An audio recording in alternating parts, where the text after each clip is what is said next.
हमारी ज़िंदगी में बहुत सारे ऐसे पल आते हैं जब हम कुछ न कुछ एक्सपेरिमेंट या कुछ न कुछ एक्सपीरियंस कर लेते हैं हमारी ज़िंदगी से।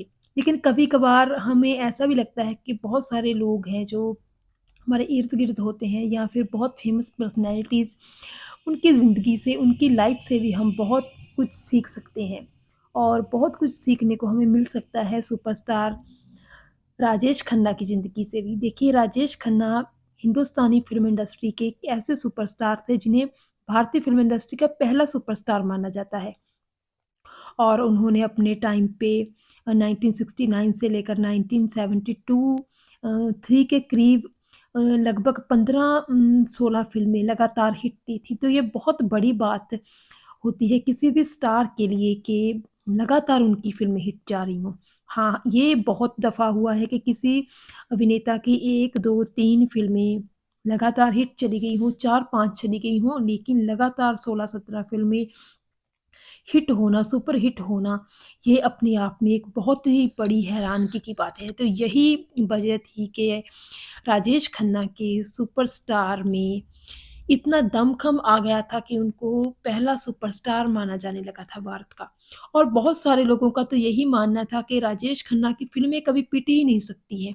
उनकी फ़िल्में कभी फ्लॉप होंगी ही नहीं क्योंकि जिस कदर, जिस दीवानगी के साथ भारतीय लोग उनको पसंद करते थे, प्यार करते थे, उनकी लोकप्रियता में दिनों-दिन जो इज़ाफ़ा हो रहा था, उसके कारण लोगों की यही जो थी एक धारणा बन गई थी कि अम, ऊपर आका नीचे काका, यानी कि राजेश खन्ना को फ्लॉप करना, राजेश खन्ना को हराना, राजेश खन्ना को असफल करना मुश्किल ही नहीं बल्कि नामुमकिन है और उनका करियर ऐसे ही चलता रहेगा, यही मानना था सब लोगों का।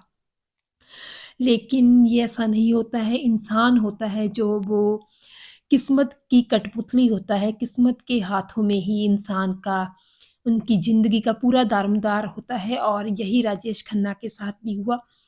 राजेश खन्ना अपने आप में अच्छे एक्टर थे, अच्छा काम कर रहे थे, अच्छी परफ़ॉर्मेंस दे रहे थे, लेकिन धीरे-धीरे उनका भी जो एक डाउनफ़ॉल है वो स्टार्ट हो गया था।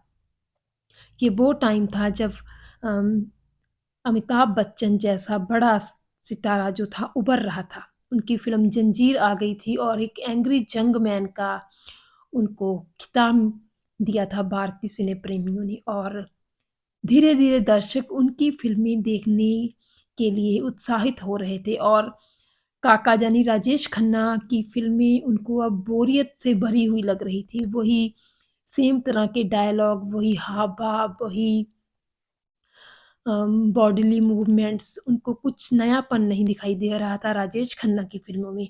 और जब राजेश खन्ना की फ़िल्में एक के बाद एक पिटने लगी, फ्लॉप होने लगी, तो इस बात ने राजेश खन्ना को भी बहुत दुखी कर दिया था। धीरे-धीरे सभी उनसे दूर जाने लगे, जो प्रोड्यूसर और डायरेक्टर, जो एक्टर, जो उनके चाहने वाले उनके घर के आगे-पीछे घूमते रहते थे, उनके डेट्स का इंतज़ार करते रहते थे, वही अब उनसे दूर भागने लगे थे क्योंकि अब उनको भी हराया जा सकता था, कोई उनको हराने वाला आ गया था। तो वो समय राजेश खन्ना के लिए बेहद तकलीफ़देह था। धीरे-धीरे उनकी पर्सनल लाइफ़ में भी उतार-चढ़ाव आने शुरू हो गए।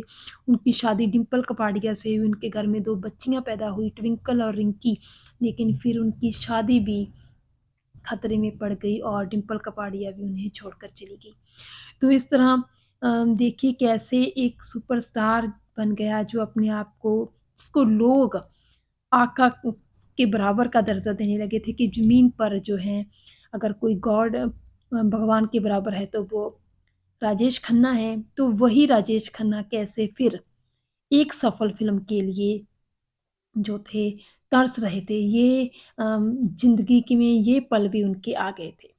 तो हम ये नहीं कह रहे हैं कि काका ने, राजेश खन्ना ने अहंकार किया होगा, समय की कदर नहीं की होगी, लेकिन उनकी ज़िंदगी से हम ये सीख ज़रूर ले सकते हैं कि समय हर किसी का एक बराबर नहीं रहता है। राजेश खन्ना जो थे, वो बहुत ही पॉपुलर फैमिली से थे, बहुत ही रिच फैमिली को बिलॉन्ग करते थे। उनके बचपन में ही उनके चाचा-चाची ने उनको गोद ले लिया था और उनके चाचा-चाची काफ़ी रिच थे, पंजाबी फैमिली को बिलॉन्ग करते थे। तो इस तरह काका यानी राजेश खन्ना को फ़िल्मों में आने का शौक था।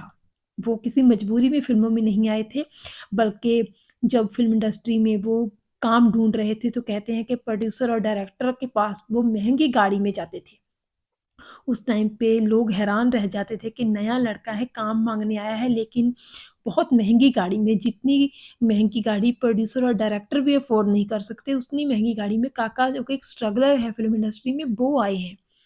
तो इस तरह ये जो था अम, एक जीवन था उनका राजेश खन्ना का। लेकिन देखिए अम, जो किस्मत होती है वो बदल जाती है और टाइम के हिसाब से सभी कुछ बदल जाता है। लोगों का आपके प्रति नज़रिया, आपके साथ और आपकी रिस्पेक्ट जो होती है वो भी कहीं न कहीं उस अच्छे समय से ही संबंधित होती है। उसके बाद तो हम सबको पता ही है कि क्या हुआ।